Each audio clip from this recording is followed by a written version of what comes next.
بسم اللہ الرحمن الرحیم۔ ایک صیغہ، ایک لفظ مبیعن، اس کی تعلیل کسی نے پوچھی تھی۔ مبیعن یہ اسم مفعول ہے۔ تعلیل کرنے سے پہلے میں یہ عرض کرتا چلوں کہ صیغے تعلیلوں سے نہیں بنتے، یعنی قاعدوں سے صیغے نہیں بنتے، صیغے عرب لوگ بناتے ہیں اور ہم ان کو سمجھنے کے لیے یہ قاعدے یاد کرتے ہیں۔ کہنے کا مطلب یہ ہے کہ پہلے صیغے بنتے ہیں اور پھر ہم ان کے قوانین پڑھتے ہیں، بناتے ہیں۔ ایسا نہیں ہوتا کہ قاعدوں کے مطابق صیغے بنائے جاتے ہوں۔ اسی لیے کئی مقامات پر ہمیں شاذ اور خلاف قیاس کا قول کرنا پڑتا ہے، کیونکہ وہ جزیات ہمارے قاعدے سے باہر چلی جاتی ہیں۔ اسے کہا جاتا ہے یہ استقرائی ہوتا ہے، یعنی جزیات کو دیکھا جاتا ہے۔ 10 12 15 صیغے ایک ہی طرح کے ہم نے دیکھے تو ہم نے ان میں تلاش کرنے کی کوشش کی کہ یہ کیا ہو سکتا ہے یہاں پر، تو ہمیں پتہ چلا کہ یہ واو متحرک ما قبل مفتوح تھا تو یہ الف سے بدلا ہے، تو ہم نے ایک قاعدہ بنا دیا۔ لیکن ہر جگہ ہی بدلیں یا ہم اپنی مرضی سے ہی بدلاتے رہیں، یہ ضروری نہیں ہے۔ عربوں کی مرضی پر ہے، ان کی مرضی آئے تو وہ صیغہ الگ بنا لیں۔ یہ ایک صیغہ ہے مبیعن، اجوف یائی ہے، یہ بیعن سے بنا ہے، اس میں مفعول ہے۔ اس کی تعلیل کی جاتی ہے، کیسے کی جاتی ہے؟ یہ مبیعن اصل میں تھا مبیوعن، مفعول کا وزن ہے تو مبیوعن۔ اب مبیوعن سے قاعدہ یہ ہے کہ واو یا متحرک ہوں، ان کا ما قبل حرف صحیح ساکن ہو تو ان کی حرکت ما قبل کو دیتے ہیں۔ تو یہ مبیوعن سے، جو پہلے مبیوعن تھا اب بنے گا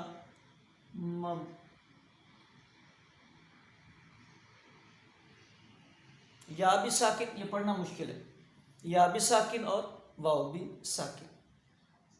پھر دوسرا قاعدہ یہ ہے، بلکہ دوسرا نہیں، اسی قاعدے کا حصہ یہ ہے کہ جب واو یا کی حرکت ما قبل کو دیں گے تو اگر یا ہو اور حرکت ما قبل جو نقل ہوئی وہ دمہ ہو تو اس یا کو واو سے بدل دیتے ہیں، تو یہ بنے گا مبوعن، 2 واو کے ساتھ، دونوں ساکن۔ اب اجتماع ساکنین ہوا، جب اجتماع ساکنین ہوا تو آپ جانتے ہیں اجتماع ساکنین سے ایک حرف گر جاتا ہے۔ اب اس میں علماء کا، صرفیین کا اختلاف، کون سا واو گرائیں گے؟ یہ والا واو حرف اصلی ہے اور یہ والا واو جو ہے اس میں مفعول کی علامت ہے۔ راجح قول یہ ہے کہ حرف اصلی کو گرا دیا جائے گا اور علامت کو نہیں گرایا جائے گا۔ بہرحال دونوں صورتوں میں ہم دیکھ لیتے ہیں۔ اگر ہم حرف اصلی کو گراتے ہیں تو وزن باقی رہے گا مفعول، بنے گا مبوع، یعنی جو یا والا واو تھا وہ ہم نے درمیان سے گرا دیا، لفظ بنے گا مبوع مفعول۔ اور اگر ہم اس میں مفعول والا جو واو ہے، وہ مفعول کی جو علامت واو ہے اس کو گرائیں گے تو وزن بچے گا مفعول،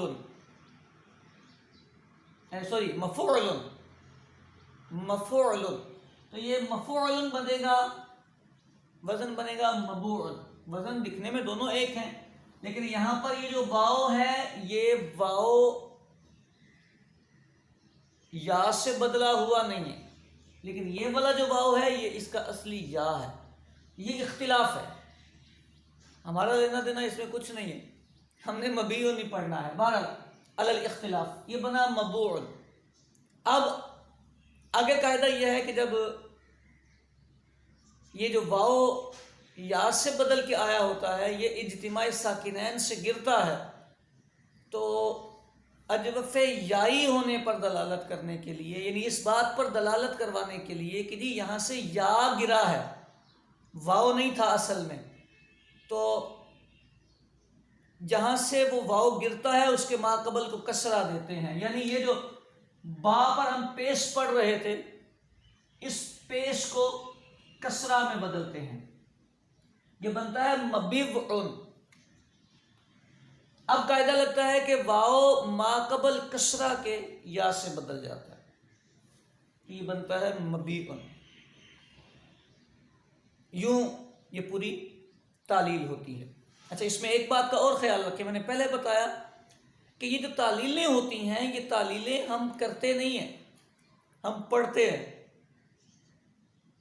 ہم تعلیلیں پڑھتے ہیں۔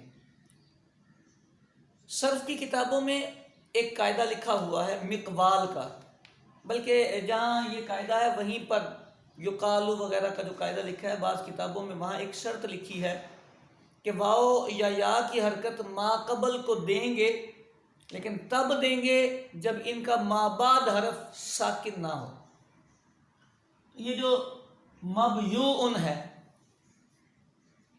یہ تعلیل کے بعد ہم ایک اضافی بات آپ کو بتانا چاہ رہے ہیں۔ یہ جو مبیوعن ہے، یہاں دیکھیں یہی شرط آڑے آ رہی ہے کہ یا متحرک ما قبل حرف صحیح ساکن تو ہے، لیکن اس کے بعد واو ساکن ہے، اس شرط کے مطابق یہاں قاعدہ نہیں لگنا چاہیے۔ لیکن میں نے عرض کیا نا، ہم استقرائی کام کرتے ہیں، قاعدوں سے ہٹ جاتے ہیں، اس شرط کے بغیر بھی ہم نے اس کو جاری کر دیا۔ کتابوں میں لکھا ہے کہ اس میں مفعول کے صیغے اس شرط سے مستثنا ہیں، یعنی اس میں یہ اعتبار نہیں ہے کہ بعد والا ساکن ہے یا نہیں، ایک بات۔ دوسری بات، یہ پوری ہم نے مبیعن کی تعلیل کر دی۔ مبیعن مبیوعن سے بنا ہے، مبیوعن سے یہ بنا مبویعن جو پڑھا نہیں جا سکتا، پھر اس کے بعد بنا مبوعن، پھر اجتماع ساکنین سے ایک واو کلٹی ہوا تو یہ بنا مبوعن، مبوعن کے بعد بنا مبیوعن، اور فائنلی بن گیا یہ مبیعن۔ اسی کا ایک لفظ ہے مدیون،